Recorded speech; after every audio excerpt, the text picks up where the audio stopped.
Hey Taters, this is Tree from treeoflogic.com. I apologize for my voice. I woke up like 30 minutes ago.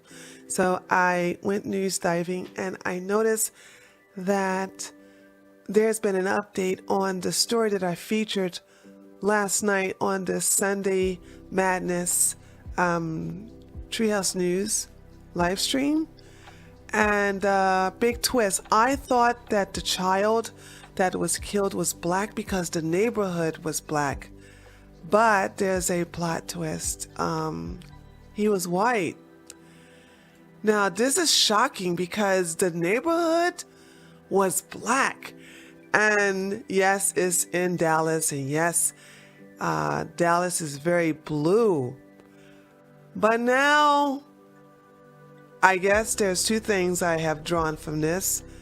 I totally understand white flight. I totally understand white flight. Don't blame them now. I used to get mad because my neighborhood is a victim of white flight. When I moved in this neighborhood, it was overwhelmingly majority white. And then when the bubble burst in 2008, a lot of white people here sold their home and the rest remained.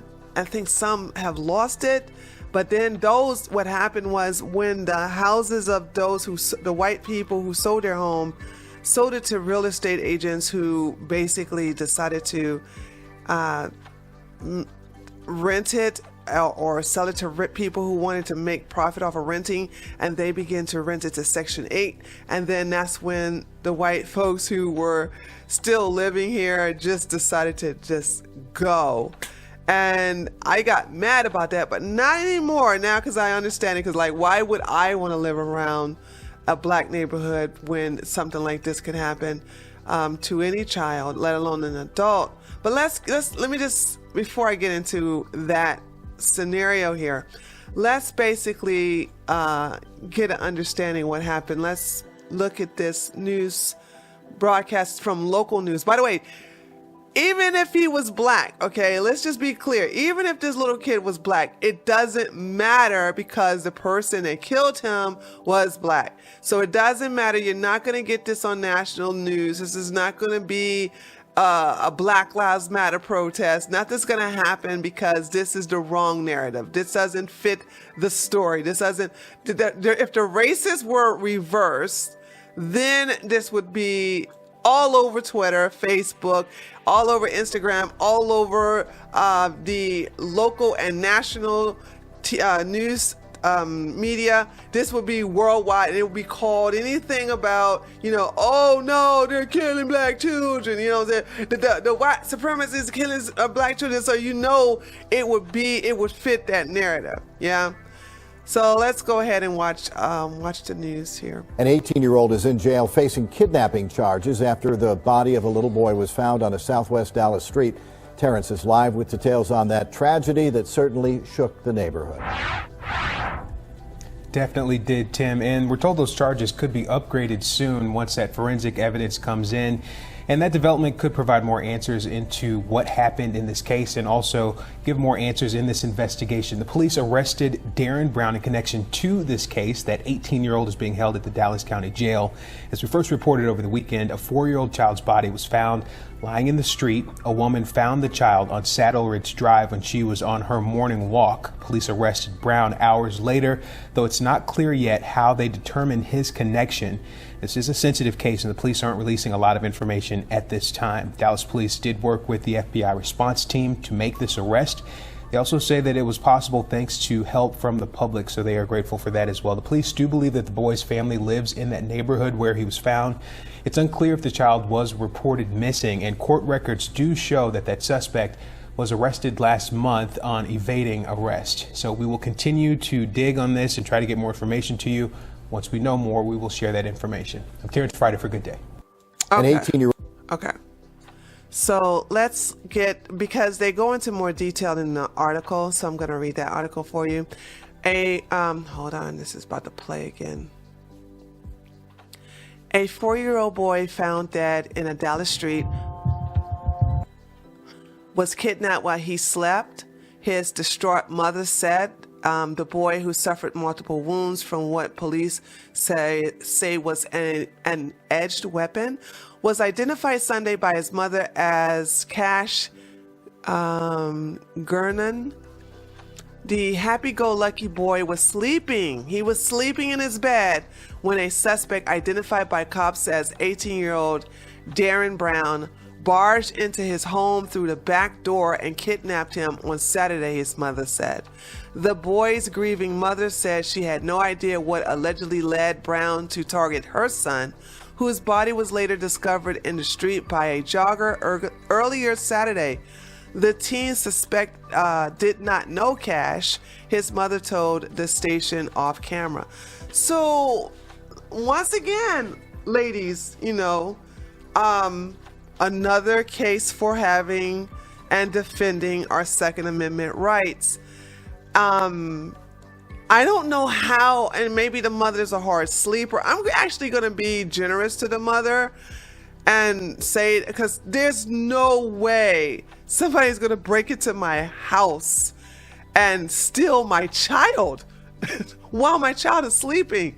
So I don't understand it, but I'm gonna give her a benefit of the doubt that perhaps she was sleeping, or she's a hard sleeper and didn't hear it. But nevertheless, there is no excuse for this POS coming into this woman's house and stealing her son. Surveillance video also captured the kidnapping.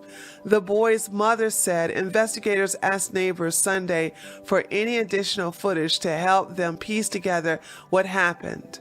Some nearby residents told the station Brown was regularly seen in the city's Mountain Creek section. Quote, hard to believe, neighbor Jose Ramirez said of the boy's slaying.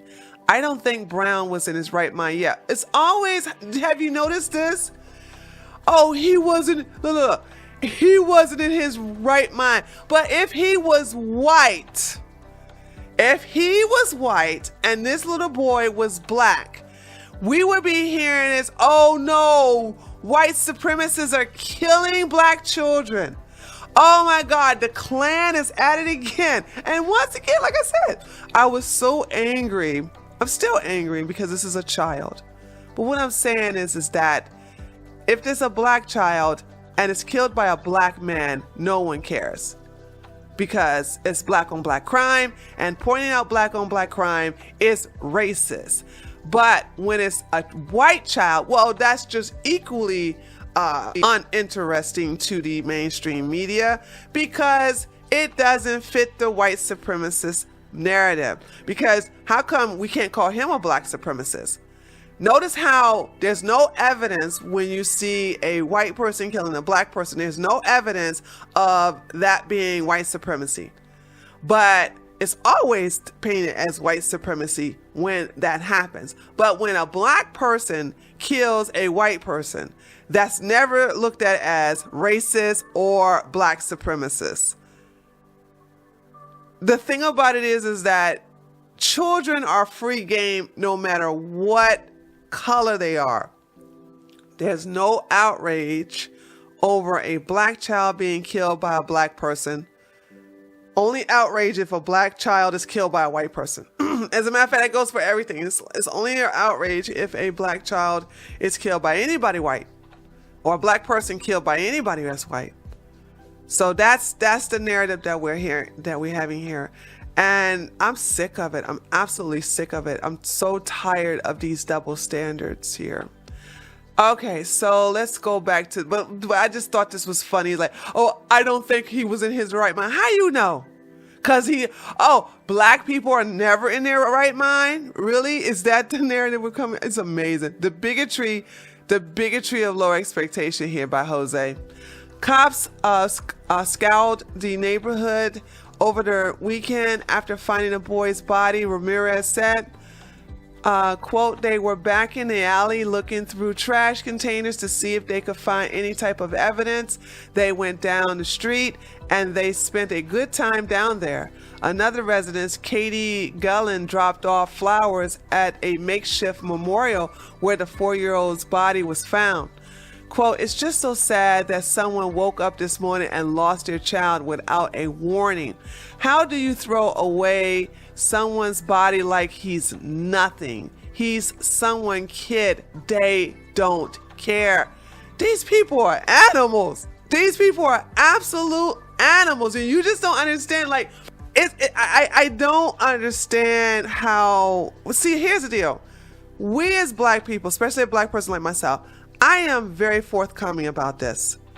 I said the last place I want to live in is a neighborhood full of people who got the same skin tone as me. Black people are dangerous to other black people. I don't have an arsenal. I keep saying this over and over again. I don't have an arsenal in my house for white folks. I have it for people like this particular gender and this particular race. Black men. I don't have to worry. I really tell you, the last thing I'm worried about is some black woman or any woman breaking in my house.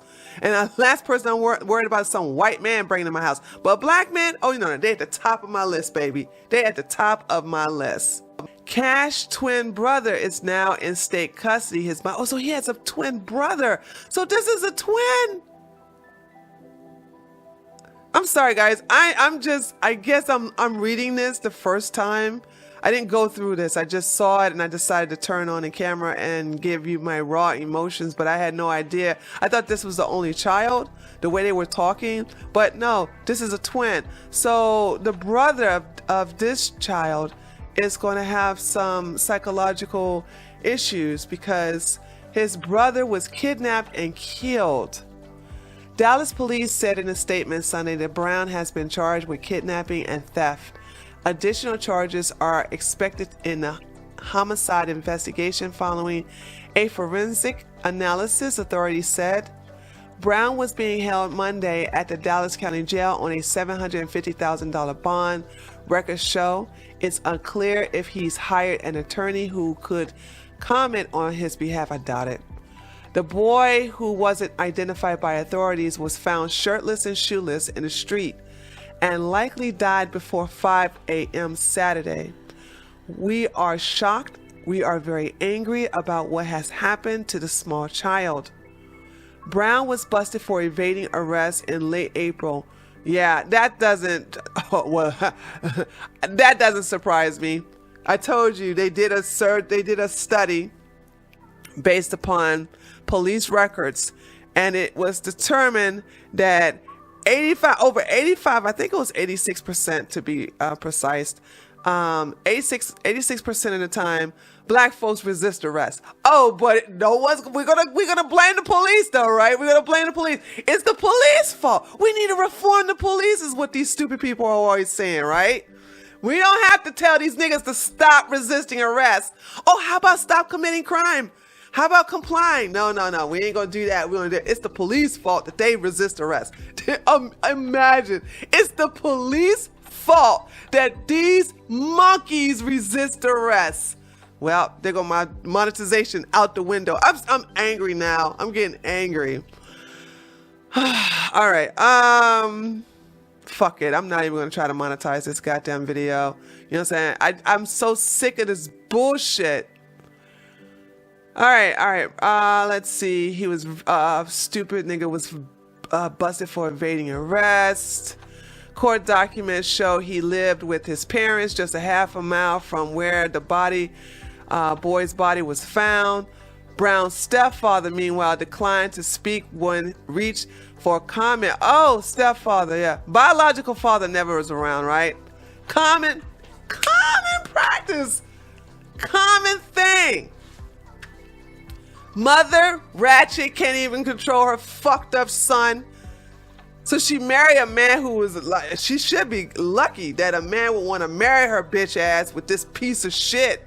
And he's like, look, that ain't my son. I ain't fucking with this bitch ass nigga. He ain't mine. Not my problem. and I guess he should be lucky because now he's been taken off his hands because he's going to be in jail for a long time. And look at this. Look at this part right here. Brown has been ordered to wear an ankle monitoring bracelet in connection to the prior charge. So when he was invading the police last month, he took off his ankle monitor. Oh no, or did he take it off? It doesn't say. So he was on house arrest. They put this dangerous nigga on the street under house arrest and he killed this little boy. I don't blame white flight. Now you all are seeing what I'm talking about is that you gotta leave these people alone. There's so many blacks like me telling you it's over. And I've been the loudest one in the first one, by the way, the first and the loudest one. And now other blacks are joining along, letting you all know it's over for the black community. You can't help these niggas. And if you sit up here, and by the way, who want to bet that the parents are liberal? Who want to bet? Who want to bet that this beautiful little boy's parents or mother, I haven't heard anything about a father. They've been talking about the grieving mother, the boy's grieving mother. So there's no father in the life. So yeah, and they living in Dallas and they living in a black neighborhood. So yeah, it's more likely it's a liberal. So you liberals want to sit up here, this little boy didn't deserve anything. Like, he did not deserve to die. But these liberals are going to learn sooner or later, you know, your virtue signaling about Black Lives Matter don't mean shit. It's in vain. Stop. Oh, I'm not even going to, I'm just going to go ahead and end the video. I just wanted to give you guys an update on what happened. It was a little white boy instead of a little black boy. So you know they really not going to make a big deal about this because, well, this is not black supremacy. This is just an unfortunate incident. All right. This is Tree from treeoflogic.com. I'll see you all today at 6 o'clock p.m. Today on Monday is when I do my live stream. Later, taters.